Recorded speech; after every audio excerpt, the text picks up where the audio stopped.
Hi everyone, Adam here, and this is what I've watched for August. This is just a quick overview of the movies I've watched, last month as a film in this video.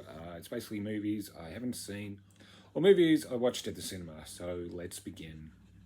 So on the 4th of August, I watched Meg 2 The Trench, of course the sequel to The Meg, once again starring Jason Statham. Here's the synopsis: an exploratory dive into the deeper depths of the ocean of a daring rescue. A daring research team spirals into chaos when a malevolent mining operation threatens their mission and forces them into a high-stake battle for survival. Look, I know I did enjoy the original Meg. I don't remember it too much, to be honest. This one, I'm kind of in two minds about it.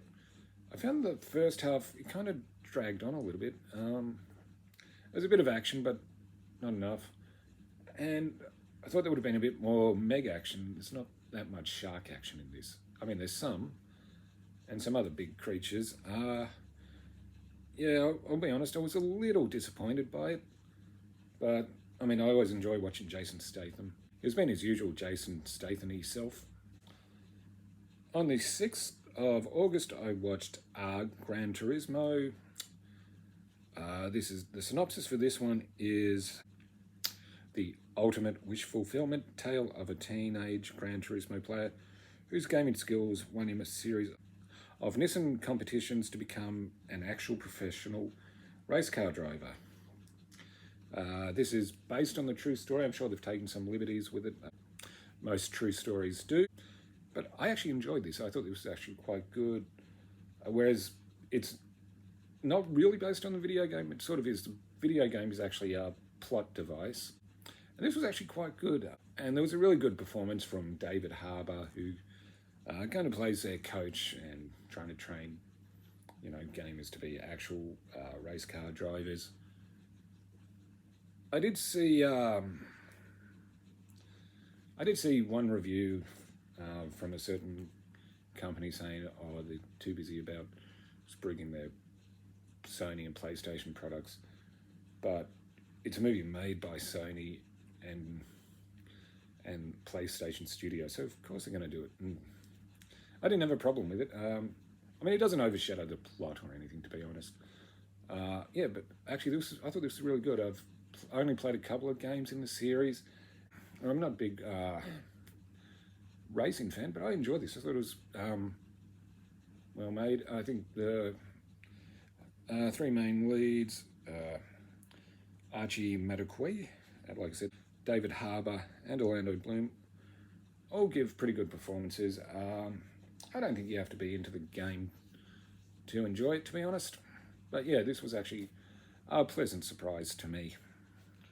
On the 11th, I watched, it's known as Dracula, The Last Voyage of the Demeter. This is basically kind of like a prequel to the Dracula story.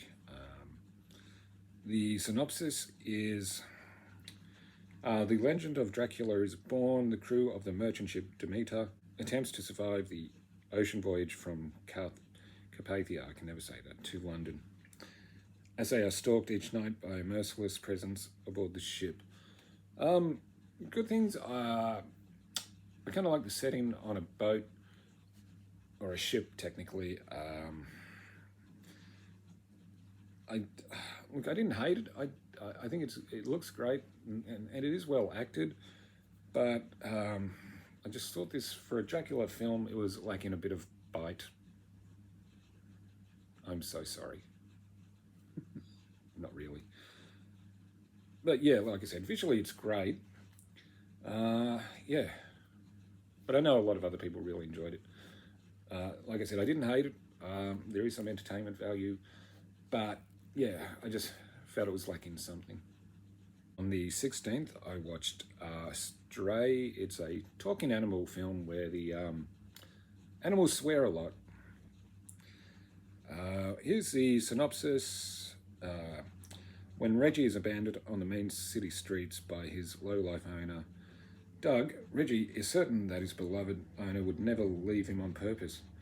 But once Reggie falls in with a fast-talking, foul-mouthed stray who loves his freedom and believes that owners are for suckers, Reggie finally realises he was in a toxic relationship and begins to see Doug for the heartless sleazeball that he is. It's got a pretty good voice cast. Will Ferrell, Jamie Foxx, Isla Fisher, Randall Park, Josh Gad. So, and look, if you want to see a movie which features talking swearing dogs, yeah, I mean, I did get a chuckle out of it. Because let's be honest, swearing can be funny.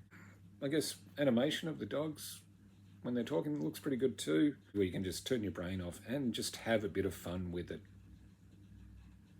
On the 20th, went to a double feature of Avengers Infinity War and Endgame. Yeah, I know I've seen them. I have them on physical media, but it was fun watching them on the big screen once again and back to back. Basically watching it like it's one movie. Really don't need to explain the plot. If you've seen them, you know what it's about.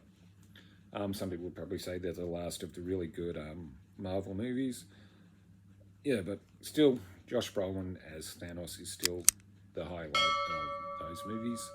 Okay, so that's going to wrap it up for what I watched in August. Let us know if you've seen any of these. What did you think? Like, comment, subscribe. I'm Adam, and I'll see you again soon.